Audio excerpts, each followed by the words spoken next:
ونعوذ بالله من شرور أنفسنا ومن سيئات أعمالنا من يهده الله فلا مضل له ومن يضلله فلا هادي له وأشهد أن لا إله إلا الله وحده لا شريك له وأشهد أن محمدًا عبده ورسوله أما بعد فإن خير الحديث كتاب الله وخير الهدي هدي محمد صلى الله عليه وسلم وشر الأمور محدثاتها وكل محدثة بدعة وكل بدعة ضلالة وكل ضلالة في النار. أعوذ بالله من الشيطان الرجيم. بسم الله الرحمن الرحيم. قد أفلح المؤمنون الذين هم في صلاتهم خاشعون والذين هم عن اللغو معرضون والذين هم للزكاة فاعلون والذين هم لفروجهم حافظون. رب اشرح لي صدري ويسر لي أمري واحلل عقدة من لساني يفقهوا قولي.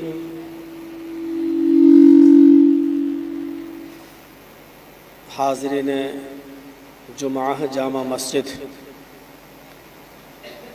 ہتھیا دیڑا ڈسٹرکٹ کٹیہار، جمعہ کا خطبہ بہت ہی مختصر ہوتا ہے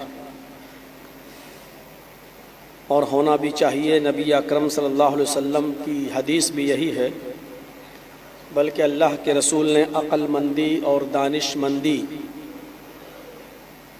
یہی بتائی ہے، اور آپ نے عقل مند اور دانش مند خطیب وہی بتایا ہے جو لوگوں کی ضرورتوں کو سامنے رکھتے ہوئے جمعہ کا خطبہ مختصر دے. اس مختصر سے خطبے میں کچھ بنیادی باتیں آپ کے سامنے رکھنا چاہتا ہوں. قرآن کریم کی جو آیت میں نے آپ کے سامنے سورہ مومنون سے پڑھی ہیں، ان آیات کے اندر اللہ تبارک و تعالی نے کامیاب مومن کی کچھ علامتیں بتائی ہیں. کون مومن کامیاب ہے، یا ایک مسلمان اپنے آپ کو کامیاب مومن کب بنا سکتا ہے، اس کے اندر کون سی چیزیں پیدا ہونی چاہیے. اللہ تبارک و تعالی نے کامیاب مومن کے بارے میں بتایا ہے کہ قد افلح المؤمنون، وہ مومن کامیاب ہو گئے ہیں. کون مومن؟ وہ آگے بتا رہا ہے اللہ تعالی. اپنے آپ کو مومن بنا لینا، مومن کہلوا لینا بہت آسان ہے، لیکن کامیاب مومن بن جانا یہ تھوڑا مشکل ہے. اور اللہ نے کامیاب مومن کس کو کہا ہے، وہ ان آیات کے اندر غور فرمائیے. کیا یہ چیزیں ہمارے اندر پائی جا رہی ہیں؟ پہلی چیز، الذین هم فی صلاتهم خاشعون.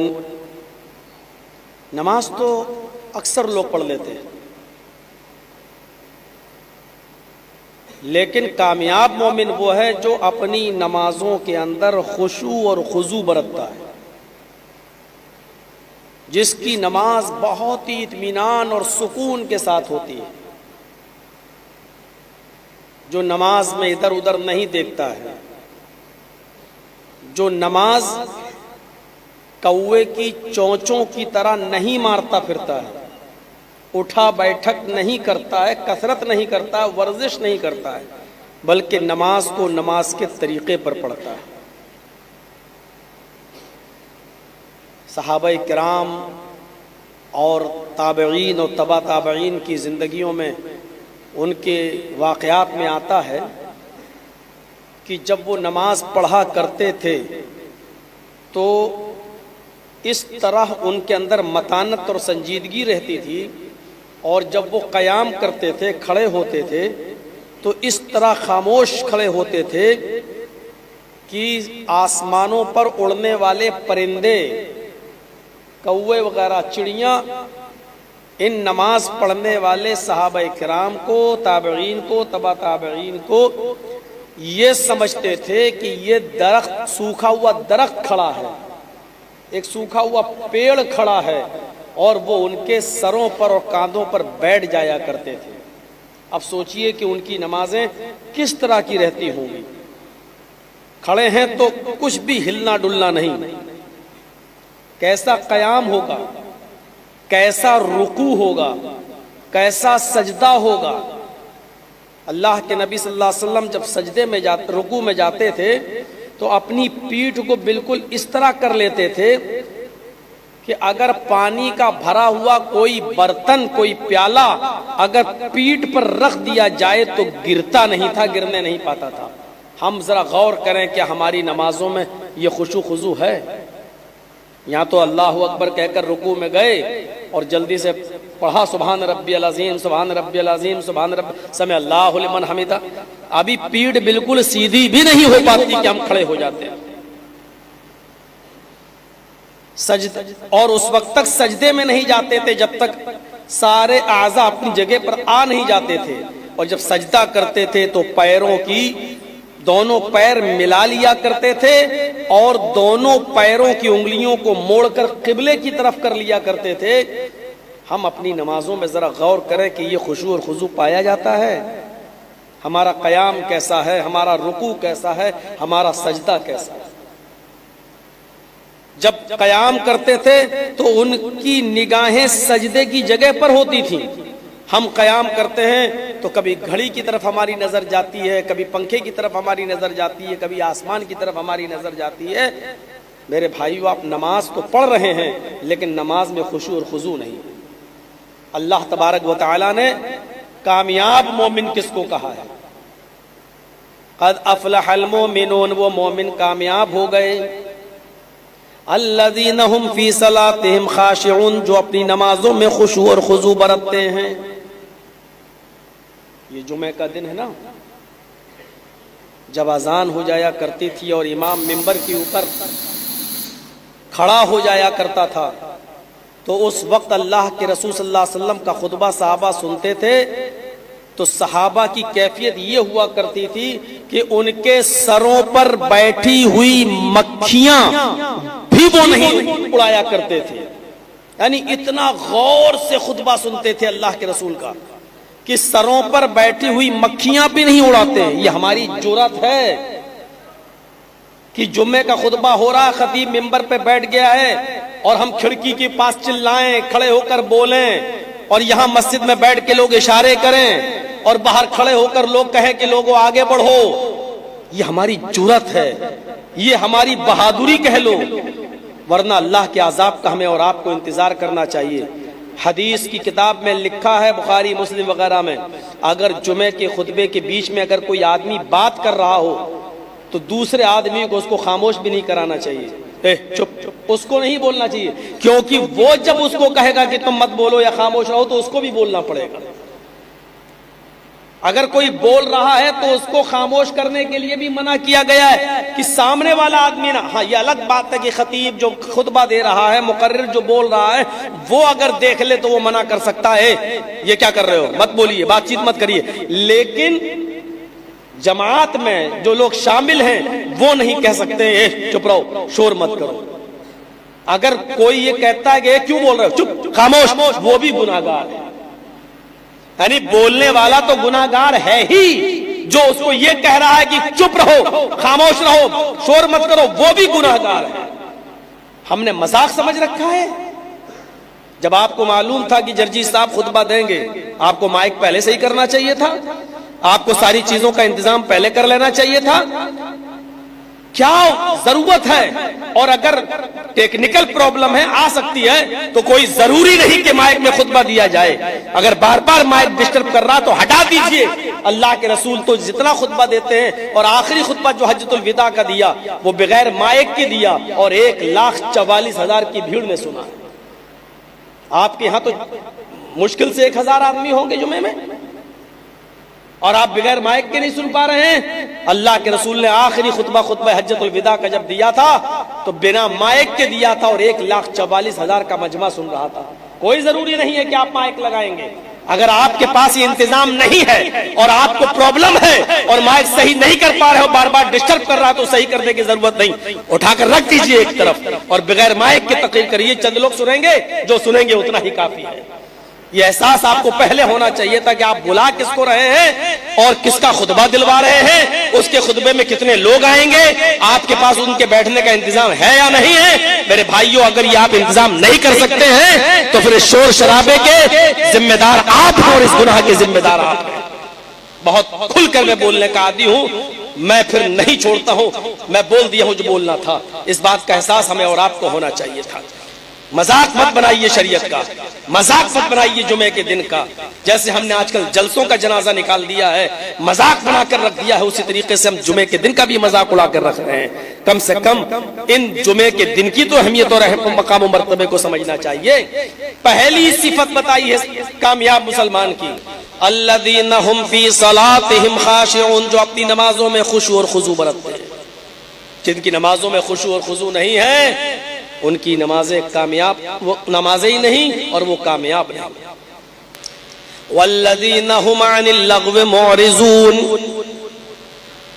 اور وہ لوگ بھی کامیاب ہو گئے جو لغویات سے دور رہتے ہیں. لغویات، لغو باتوں سے، فضول اور واہیات باتوں سے دور رہتے ہیں. یہ واہیات باتیں ہی تو ہیں.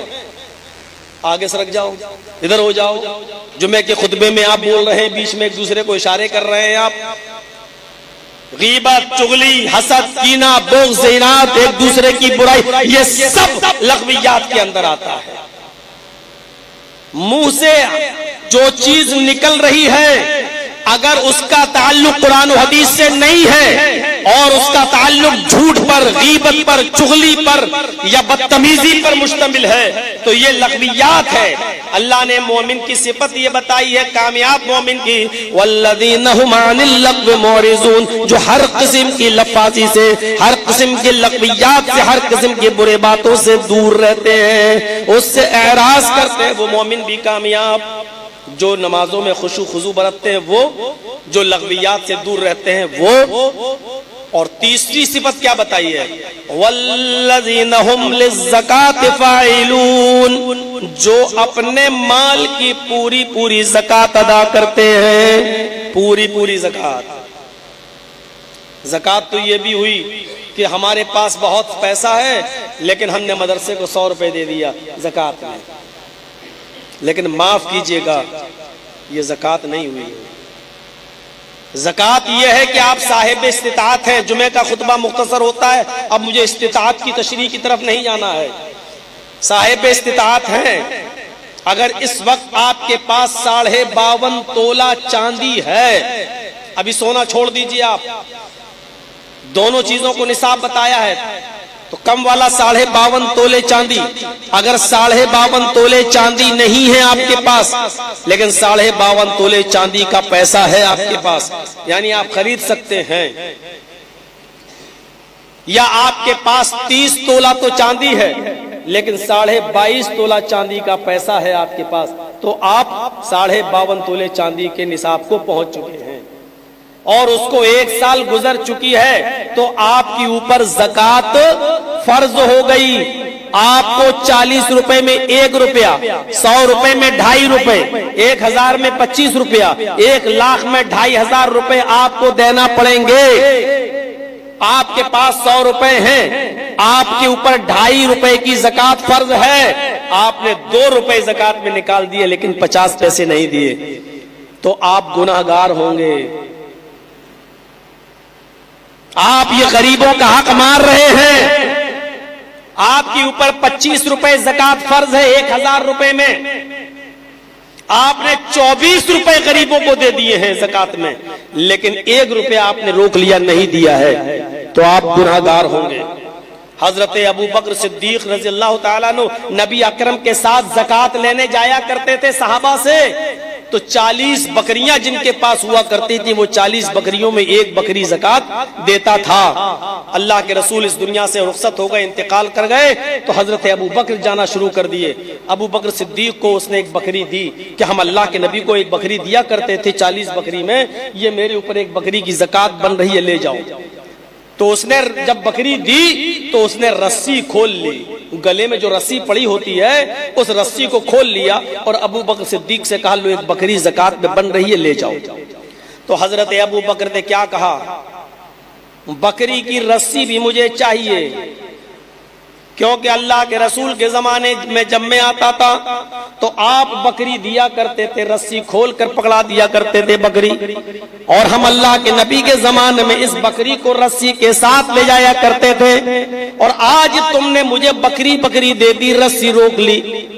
اس صحابی نے کہا ابو بکر یہ رسی میری دوسری بکریوں کو باندھنے کے کام آ جائے گی، آپ کے اوپر بکری کی زکات تھی میرے اوپر جو میں نے دے دی، رسی دینا ضروری تو نہیں ہے۔ لیکن ابو بکر صدیق نے کیا فرمایا، ہم نے اللہ کے نبی کے زمانے میں تم سے رسی کے ساتھ بکری لی تھی، آج تم بکری دے رہے ہو، اگر رسی دینے سے انکار کرو گے، رسی روک لو گے، انا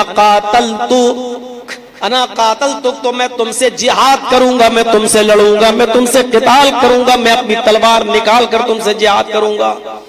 غور کرو کہ وہ بکری دے رہا ہے لیکن رسی نہیں دے رہا ہے، اور حضرت ابو بکر کیا کہہ رہے ہیں، بکری تو دے ہی رہے ہو، رسی دو، اس لیے کہ اللہ کے رسول کے زمانے میں ہم رسی بھی لیتے تھے، تم رسول کے زمانے میں رسی بھی دیتے تھے اور آج رسی روک رہے ہو، اگر بکری دے دی اور رسی نہیں دی تب بھی میں تم سے جہاد کروں گا، یعنی قتال کروں گا۔ ذرا غور کرو، جو غریبوں کا حق مار کر زکات کھا رہے ہیں، یا جن کے اوپر 1 لاکھ کی زکات فرض ہو رہی ہے، 20-25 ہزار دے دیا اور 70-75 ہزار دعوے بیٹھ گئے، معاف کرنا، یہ لوگ قاتل گردن زدنی ہے۔ جہاد ان کے اوپر فرض ہو جاتا اگر اسلامی حکومت ہوتی، اور اس میں اگر مارے جاتے تو مارے جائے۔ آپ اندازہ لگا سکتے ہیں،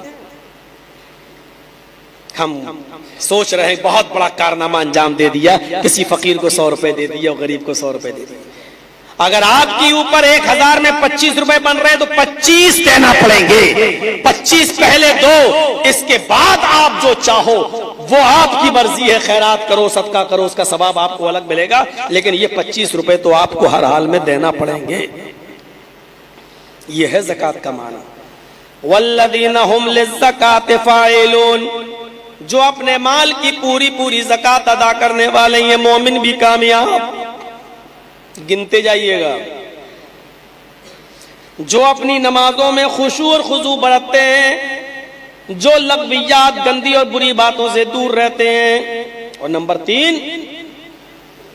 جو اپنے مال کی پوری زکات ادا کرتے ہیں، یہ مومن کامیاب ہو گئے۔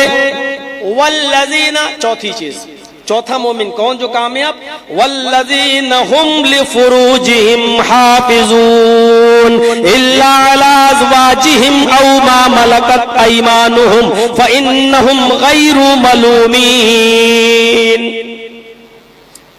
اور وہ مومن بھی کامیاب ہو گئے جو اپنے سطر کی، اپنی شرمگاہوں کی حفاظت کرتے ہیں، اپنے گپتان کی حفاظت کرتے ہیں۔ الا علی ازواجہم، اپنی بیویوں کو چھوڑ کر، او ما ملکت ایمانہم، اور اپنی باندیوں کو، اپنی لونڈیوں کو چھوڑ کر۔ فَإِنَّهُمْ غَيْرُ مَلُومِينَ، اپنی بیویوں اور اپنی لونڈیوں کے ساتھ شرمگاہ کی حفاظت نہ کریں تو ان کے اوپر کوئی ملامت نہیں ہے، کوئی مضائقہ نہیں، کوئی گناہ نہیں، کیونکہ بیویوں کی اور لونڈیوں کی شرمگاہ کو اللہ نے تمہارے لیے حلال کیا ہے۔ اس سے زیادہ کھل کر اور کیا بولا جائے گا؟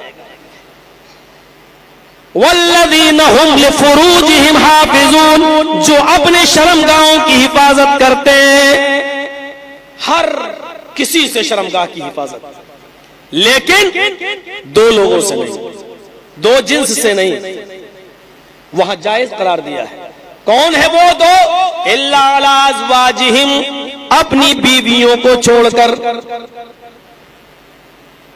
او ما ملکت ایمانہم، اور اپنی لونڈیوں کو چھوڑ کر۔ اب لونڈی کا زمانہ نہیں ہے، عرب کے اندر چلتا تھا، پہلے پیسہ دیا جاتا تھا اور خرید لیا جاتا تھا، وہ ہماری لونڈی ہو گئی۔ جب ہم نے پیسہ دے کر خریدا ہے تو اب وہ میری ملکیت میں آ گئی ہے، اب اس کے ساتھ نکاح کیا جائے یا نہ کیا جائے، لیکن وہ میری ملکیت میں ہے، لہذا اس کے ساتھ ہم فائدہ حاصل کر سکتے ہیں، کیونکہ ہم نے اس کو خرید کر اپنی ملکیت میں لے لیا ہے، یہ جائز تھا۔ لیکن اب ہیومن رائٹس وغیرہ میں جو کمیٹیاں بنی ہیں، مرد اور عورتوں کے، لڑکے اور لڑکیوں کی خرید و فروخت پر روک لگا دی ہے، اور اس کو اسلام بھی مانتا ہے، کیونکہ غلاموں کو آزاد کرنا، لونڈیوں کو آزاد کرنے کی مہم سب سے پہلے اسلام ہی نے چلائی ہے۔ تو میرے بھائیوں، دو چیزوں پر بتائی، تو اب لونڈی تو ختم ہو گئی ہیں، اب بیوی رہ گئی ہے، تو الا علی ازواجہم او ما ملکت ایمانہم فانہم غیر ملومین، اپنی بیوی اور لونڈیوں کو چھوڑ کر کہ ان کے ساتھ شرمگاہ کی حفاظت نہ کی جائے تو کوئی حرج نہیں۔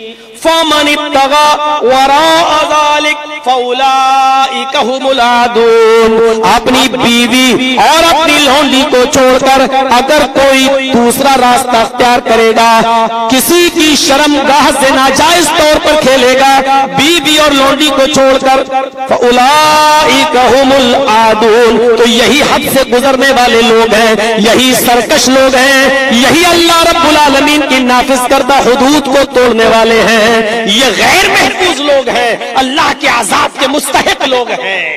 معاشرے اور سماج پر ہم غور کریں، آج عورتوں کے اور لڑکیوں کے جسم کتنے سستے ہو چکے ہیں، اور ہر گاؤں، ہر شہر کوئی سے بچا ہوا نہیں ہے، 200 300 روپے میں جسم حاصل کر لیے جاتے ہیں۔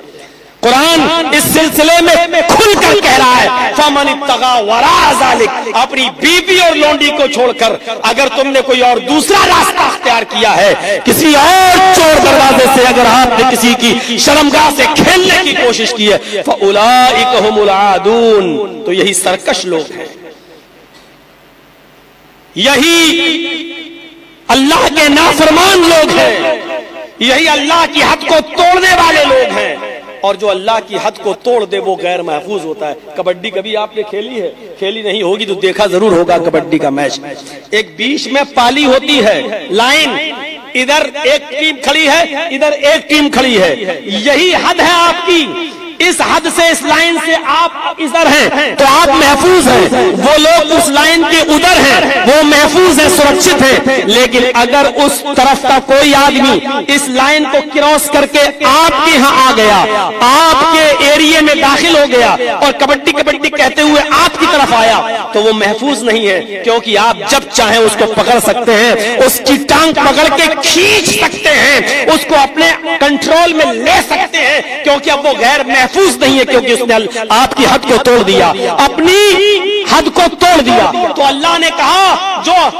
جو اپنی بیوی کو چھوڑ کر، اپنی لونڈی کو چھوڑ کر کوئی اور دوسرا راستہ اختیار کرتا ہے کسی شرمگاہ کو حاصل کرنے کا، تو یہ اپنی لائن اور کراس کو توڑ رہا ہے، اور جو اپنی حد کو توڑ دے وہ محفوظ نہیں رہتا ہے، یعنی وہ غیر محفوظ ہے، کبھی بھی اللہ کا عذاب اس کو اپنے لپیٹے میں لے سکتا ہے، غیر محفوظ ہے۔ یہ ناف سے لے کر گھٹنے تک کا حصہ، یہاں سے لے کے یہاں تک، یہ مرد کا، مرد سے بھی ستر ہے۔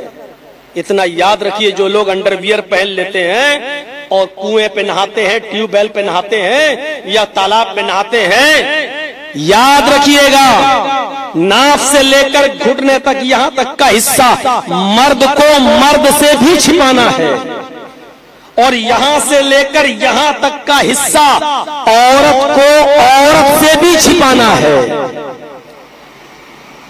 بند کر دیں، ایک عورت بھی عورت کے ساتھ ناف سے لے کر گھٹنے تک کا حصہ نہیں دکھا سکتی ہے، اور ایک مرد بھی ناف سے لے کر گھٹنے تک کا حصہ کسی مرد کے سامنے نہیں کھول سکتا ہے۔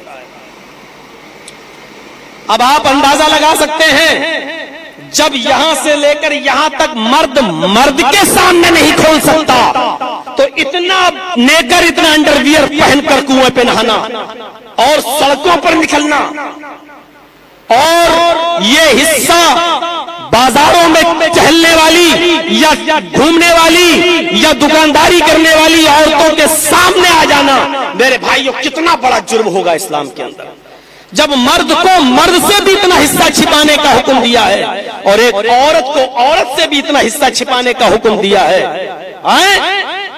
لا ينظر الرجل الى عورت الرجل، کوئی مرد کسی مرد کے سطر پہ نظر نہ ڈالے، ولا تنظر المرأة الى عورت المرأة، اور کوئی عورت کے سطر پہ نظر نہ ڈالے، یعنی مرد کی سطر نہیں دیکھ سکتا اور عورت کی سطر نہیں دیکھ سکتی ہے، اتنا حصہ مرد کا بھی نہیں دیکھ سکتا اور عورت کی بھی نہیں دیکھ سکتی ہے۔ ہم اپنے سماج اور سوسائٹی پہ غور کریں۔ دنگل دیکھنے جاتے ہیں کشتی، اور وہ لوگ لنگوٹ پہن کے لڑتے ہیں، اور ہم اور آپ وہ میچ دیکھنے جاتے ہیں، کبڈی کا وہ کھیل دیکھنے جاتے ہیں۔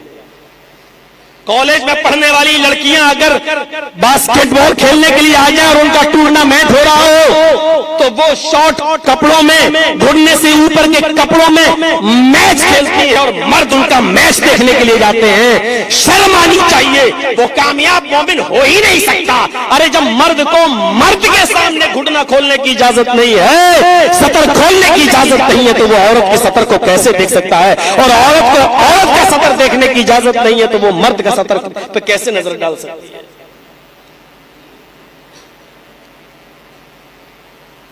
مولانا ایسی باتیں تو کہاں لوگ بتاتے ہیں، ہمیں نہیں بتاتے ہیں تو اس کے ذمہ دار ہم نہیں ہیں۔ فَمَنِ ابْتَغَىٰ وَرَاءَ ذَلِكَ،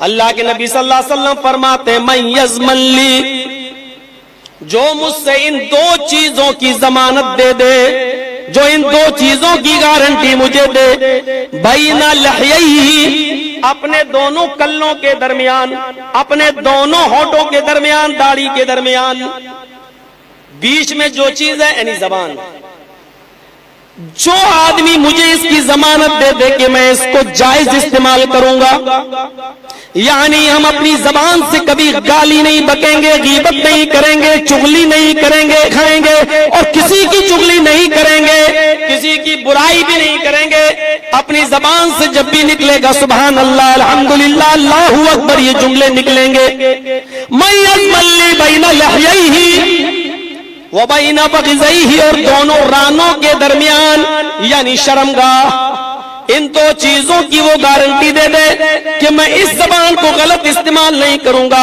اور اپنی شرمگاہ کا غلط استعمال نہیں کروں گا، یعنی زنا نہیں کروں گا، بدکاری نہیں کروں گا، بدفعلی نہیں کروں گا۔ اللہ کے نبی فرماتے ہیں جو ان دو چیزوں کی ضمانت مجھے دے دے، گارنٹی دے دے، اضمن لہ الجنہ، میں اس کو گارنٹی دیتا ہوں کہ وہ جنت میں جائے گا، اضمن لہ الجنہ، میری طرف سے گارنٹی ہے کہ وہ جنتی ہے۔ آج یہی دو چیزیں محفوظ نہیں ہیں، یہی دو چیزیں سب سے زیادہ استعمال ہوتی ہیں۔ ہو سکتا ہے کہ جمعے کے خطبے کے بعد میری یہ سخت کلامی پر بہت سے لوگ ناراض ہو کر کہیں کہ مولانا کو یہ جملہ نہیں بولنا چاہیے تھا۔ دیکھیے ابھی یہاں بیٹھے ہیں اور ابھی زبان کا غلط استعمال ہونے لگے گا، ہوٹل پر بیٹھ کر ہم غیبت کرنے لگیں گے، چغلی کرنے لگیں گے۔ دو چیزوں کی گارنٹی دی آپ دیجئے، اللہ کے نبی کہتے جنت کی گارنٹی میں دے رہا ہوں۔ زبان قابو میں رکھیے۔ حضرت ابو بکر صدیق اس زبان کو پکڑ لیتے تھے ایسے اور اپنی جیب سے مسواک نکالتے تھے اور زبان کو مارتے تھے، ایسے زبان پکڑی ہے مسواک سے۔ لوگ یہ کیا کر رہے ہو اے ابو بکر، یہ کیا کر رہے ہو؟ حضرت ابو بکر کہتے ہیں زبان کو میں سزا دے رہا ہوں تاکہ یہ کنٹرول میں رہے، اس زبان کی وجہ سے اللہ کے نبی فرماتے ہیں کہ جہنم بھر جائے گی، اس زبان کی وجہ سے جہنم میں سب سے زیادہ لوگ جائیں گے۔ اللہ کے نبی نے جن عورتوں کو جہنم میں سب سے زیادہ جلتے ہوئے دیکھا تو آپ نے اس کی اصل وجہ یہی بتائی۔ جب عورتوں نے پوچھا اللہ کے نبی جہنم میں عورتیں سب سے زیادہ آپ نے دیکھی، صحیح ہے، لیکن وجہ کیا ہے، ریزن کیا ہے؟ فرمایا تکثرن اللعن و تکفرن العشیر، لعن و تان زیادہ کرتی ہو، غیبت و چغلی زیادہ کرتی ہو، ایک دوسرے کی برائیاں تم زیادہ کرتی ہو، اور دوسری وجہ یہ ہے کہ تکفرن العشیر، اپنے شوہروں کی، اپنے پتیوں کی نافرمانی کرتی ہو۔ پہلی وجہ کیا بتائی؟ تکثرن اللعن، لعن و تان زیادہ کرتی ہو۔ ہم اپنے سماج اور سوسائٹی پر غور کریں، کیا ہماری نمازوں میں خشوع اور خضوع ہے؟ ہم نمازیں پڑھتے ہیں، کیسے پڑھ رہے ہیں؟ ہمارا رکوع صحیح ہے؟ ہمارا قیام صحیح ہے؟ ہمارا سجدہ صحیح ہے؟ ہماری نگاہیں کہاں رہتی ہیں؟ اور نماز میں خیال کس کس چیز کا آتا ہے؟ ہماری نمازیں کیسی ہیں؟ ہم غور کریں۔ ایک تابعی کا پیر سڑ گیا، طبیب نے کہا پیر کاٹا جائے گا۔ اس تابعی نے کہا، اس بزرگ نے کہا کہ پیر اگر کاٹنے کی نوبت آ گئی ہے تو ایسے کاٹو گے تو مجھے بڑی تکلیف ہوگی۔ اس زمانے میں کوئی محذر چیزیں نہیں چلتی تھی، یعنی انجیکشن لگاؤ، نشہ آ گیا، بے ہوش ہو گئے، پیر کاٹ دیا۔ اس زمانے میں نشہ آور چیزیں نہیں تھی، بے ہوش کرنے والی کوئی چیز نہیں تھی۔ آپریشن کی نوبت آتی تھی تو ہوش میں آپریشن کیا جاتا تھا، بڑا درد ہوتا تھا۔ تو اس تابعی نے، اس بزرگ نے کہا ایسے میرا پیر کاٹو گے تو بڑی تکلیف ہوگی، ایسا کرو جب میں نماز پڑھنے کے لیے بیٹھ جاؤں، کیونکہ پیر خراب ہے، میں کھڑے ہو کر نماز نہیں پڑھ پاتا ہوں، میں کرسی پر بیٹھ جاتا ہوں اور اس کے بعد بیٹھ کر میں نماز پڑھنا شروع کر دوں گا، اور میں اس نماز میں سورہ یاسین پڑھنا شروع کر دوں گا، یہ سورہ بقرہ کی تلاوت کرنا شروع کر دوں گا۔ جب تک میں نماز میں رہوں گا اسی درمیان تم میرا پیر کاٹ دو گے تو مجھے تکلیف نہیں ہوگی۔ طبیب نے ایسا ہی کیا، جب یہ نماز کے لیے تیار ہوئے، کرسی پر بیٹھ گئے، نماز پڑھنے لگے، اللہ اکبر کہہ کر نماز پڑھنا شروع کر دی۔ طبیب نے اپنا پورا کام کر دیا اور اس کا پیر کاٹ ڈالا، سڑا ہوا پیر الگ کر دیا، نکال دیا۔ اس تابعی نے پوری چاروں رکعت ادا کی، نہ چیخا نہ چلایا، نہ اس کو درد کا احساس ہوا۔ میرے بھائیوں، وہ کون سی نماز تھی، اور نماز میں وہ اپنے رب کی طرف کون سا دماغ لگایا کرتے تھے اور کیسا منہمک ہو جایا کرتے تھے۔ ہم اپنی نمازوں کا ذرا جائزہ لیں کہ ہمارے نماز کی حالت میں اگر مچھر گال پہ بیٹھ جاؤ، کاٹ لے تو ہماری نیت ٹوٹ جاتی ہے اور فوراً ہم گال پہ ہاتھ مار کے مچھر کو مارنا شروع کر دیتے ہیں۔ ایک ہماری نمازیں، ایک ان کی نمازیں تھی کہ نماز کی حالت میں پورا پیر کاٹ دیا گیا، اور اس صحابی کو اس لیے تکلیف نہیں ہوئی کہ وہ یہ سوچ رہے تھے کہ ہم اللہ سے بات کر رہے ہیں، اللہ سے کلام کر رہے ہیں۔ تابعی کا یہ حال ہے۔ ہم نظر ڈالیں اپنے سماج اور سوسائٹی پر، ہم کون سی نمازیں پڑھ رہے ہیں۔ ان چیزوں کو ذرا ذہن میں رکھیے۔ پھر اللہ تبارک و تعالی نے فرمایا والذین هم لاماناتهم وعہدهم راعون، اور وہ لوگ بھی کامیاب ہیں، وہ مومن بھی کامیاب ہیں جو امانتوں کا پاس و لحاظ رکھتے ہیں، امانت میں خیانت نہیں کرتے ہیں۔ آپ نے کسی کو 1000 روپے امانت کے طور پر دیے، رکھ لیجئے، ہم 1 مہینے کے بعد آئیں گے تو لے جائیں گے۔ آپ نے کہا ٹھیک ہے، اور 1 مہینے کے بعد جب ہم نے آپ سے اپنی امانت مانگی، آپ نے بالکل اسی کنڈیشن میں اٹھا کر آپ نے ہمیں دے دیا۔ یہ ہے امانت کا خیال رکھنا۔ لیکن آپ نے کہا کہ یہ کیا جھوٹ بول رہے ہو، کوئی گواہ ہے آپ کے پاس، کب دیا تھا؟ آپ نے اس کو ہڑپ کر لیا، غصب کر لیا، کھا گئے، نہیں دیا، نیت خراب کر لی۔ میرے بھائیوں، یہ ہے امانت میں خیانت۔ اللہ تعالیٰ نے کہا وہ مومن کامیاب ہیں، والذین هم لاماناتهم وعہدهم راعون، جو امانتوں کی پاس و لحاظ رکھتے ہیں اور جو وعدہ کیا، عہد کیا، اس کو پورا کرتے ہیں۔ وعدہ پورا کرنا بھی پکے مومن ہونے کی علامت ہے۔ حضرت عبداللہ ابن عمر کے انتقال کا وقت آیا تو کہنے لگے لوگوں فلاں نوجوان کو بلاؤ۔ لوگوں نے کہا وہ تو بہت دور رہتا ہے، آپ کی طبیعت زیادہ خراب ہے۔ فرمایا کہ اس کو بلاؤ، بہت ضروری ہے۔ کہا کیا بات ہے؟ فرمایا لوگوں اس نوجوان سے میں نے وعدہ کیا تھا، ایک عہد لیا تھا، ایک اقرار کیا تھا کہ جب میری بیٹی بالغ ہو جائے گی، میری بیٹی جب جوان ہو جائے گی تو میں اپنی بیٹی کا نکاح تم سے کر دوں گا۔ میری بیٹی بالغ ہو چکی ہے، میں بیمار ہوں،